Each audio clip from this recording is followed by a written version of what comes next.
fa mbola eo am'izay sehatry ny baolina kitra izay ihany dia mitondra fanazavana andriamatododa andriamiasa soa mahakasika indrindra ny fifidianana izay ho tanterahana tokony ho tanterahana amin'ny volana marsa iny kanefa dia hatreto aloha zany dia mbola miova ny daty ka dia mahakasika indrindra izay dia mitondra fanazavana andriamatododa andriamiasa soa filohan'ny fédération malagasy ny baolina kitra.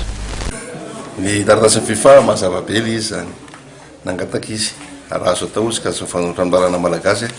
dia mba misursoara kely mampiantona kely ny fifidianana renareo satria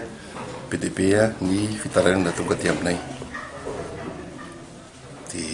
izy nangataka rehefa tsy fanotrandarana malagasy izy dia rehefa nidinika tamin'ny commission électorale zay tompon'le izy dia nanaiky ry zareo fa dans quelques semaines ozy izy ny FIFA tamin'izy dia nanaiky zay ary nanoratra anakany aminy nanaika fa dia ho entre zany le fifidianana fa miandranareo zay fa na izany aza dia mba mangataka alefaso makaty aminay raha azo atao ireo fitarainana zay doléance zay togany aminareo reo satria raha ny tena lalàna ao anatin'ny côté électoral anjerena dia tsy zany izy fa mandeha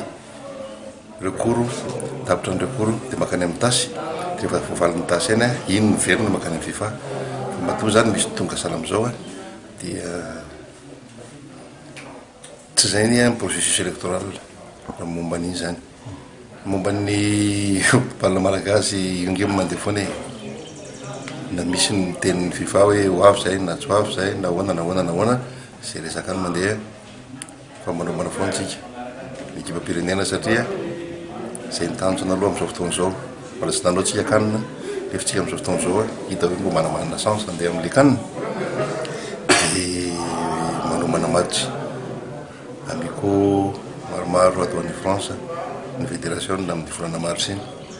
togo nefa tena nanaiky nefa natova taratasy eo amin'ny 20 mars atao any France Cameroun koa sala am'izay efa ny taratasiny Kosovo sala am'izay zay nenay aloha zany miezaka zay mba andehanana amikanina raha so atao manao fiomanana rehetra fa ny fifidianana mandeha ho azy eo ihany iny kasakazaka zay tsy atonga antsika any amikanina fa zay dia miezaka aloha am'izao fotoana zao manao zay faratrananay amin'io zavatra eo.